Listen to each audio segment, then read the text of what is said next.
হচ্ছে আমার ভালো লাগছে এই কারণেই যে আমি আসলে বগুড়া এসেছি। এর আগে বগুড়ার উপর দিয়ে অনেকবার যাওয়া হয়েছে, কখনো বগুড়ায় নির্দিষ্ট সময় দাঁড়িয়ে বা কোথাও থাকা এটা কখনো হয়নি আসলে।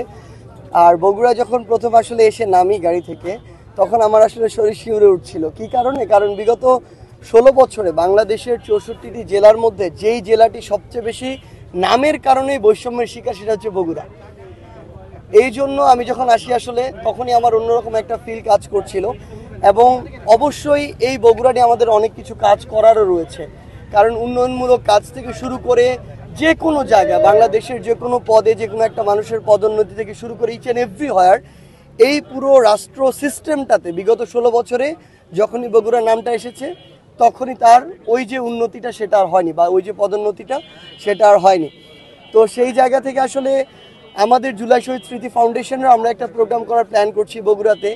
আজকে যে আসলে এখানে এসেছি এটা একদম পারিবারিক কারণে, কোনো প্ল্যানে নাই, জন্য কাউকে জানিয়েও আসা হয় নাই।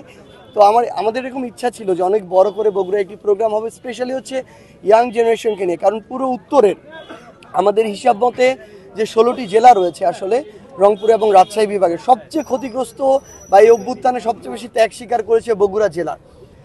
এই 16টি জেলার মধ্যে সবচেয়ে বেশি শহীদ হয়েছে, আহত হয়েছে এই বগুড়া জেলায়, এবং সবচেয়ে বেশি রক্তাক্ত হয়েছে, রক্ত দিয়েছে এই জেলার মাটি। তো সেই জায়গা থেকে আমাদের আলাদা একটি দায়বদ্ধতা রয়েছে, এবং আমরা আমাদের জায়গা থেকে মনে করি এই যে অভ্যুত্থানের 4 মাস হয়ে গেল, এই 4 মাসে আসলে সত্যি কথা বলতে আমাদের প্রত্যাশা যতটা ছিল এটা সত্যি যে ততটা পূরণ হয়নি। কারণ 5ই অগস্টে এত জীবন এত রক্তের বিনিময়ে যেই নতুন একটা স্বাধীনতা অর্জিত হয়েছে, সেটার কিন্তু আমাদের প্রত্যাশার পারদ ছিল সর্বোচ্চ লেভেলে। ওই এক্সপেকটেশনের সর্বোচ্চ লেভেল পূরণ করা আদৌ সম্ভব কিনা সেটা আমি জানি না, তবে একটা স্ট্যান্ডার্ড লেভেল পর্যন্ত সেটা নেমে আসবে।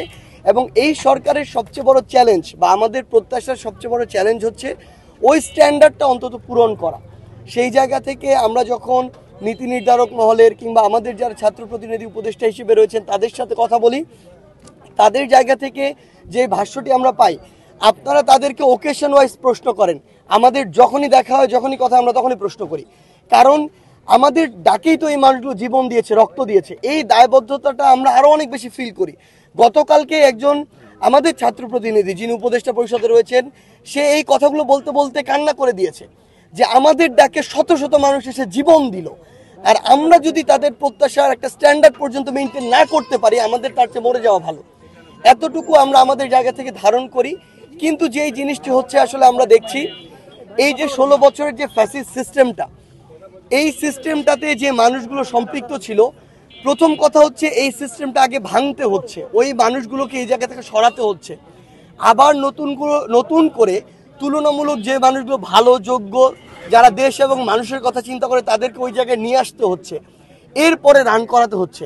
এখন আমার তো একটা তৈরি করা সিস্টেম নেই যে একটা সিস্টেমকে আমি বাদ দিয়ে দিব আরেকটাকে নিয়ে বসিয়ে দিব, এরকম নেই কিন্তু এই সরকারের। সো বেছে বেছে আগে খুঁজতে হচ্ছে, মানুষের অতীত রেকর্ড বের করতে হচ্ছে, কে অবৈধ সুবিধা নিয়েছে, ক্ষমতার অপব্যবহার করেছে। এই পরিবর্তনটা এই কারণে ধীর গতির হচ্ছে, মানে আমরা যতটা প্রত্যাশা করেছি ততটুকু হচ্ছে না, এটা সত্যি।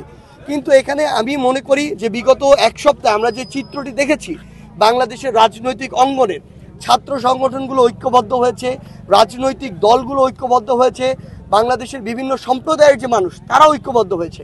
আমরা বিশ্বাস করি ফ্যাসিস্ট বিরোধী সকলে যদি এভাবে ঐক্যবদ্ধ থাকে, তাহলে এই চ্যালেঞ্জ আমরা খুব দ্রুত সময়ের মধ্যে অতিক্রম করে আমরা যে বাংলাদেশের স্বপ্ন দেখি সেদিকে এগিয়ে যেতে পারবো।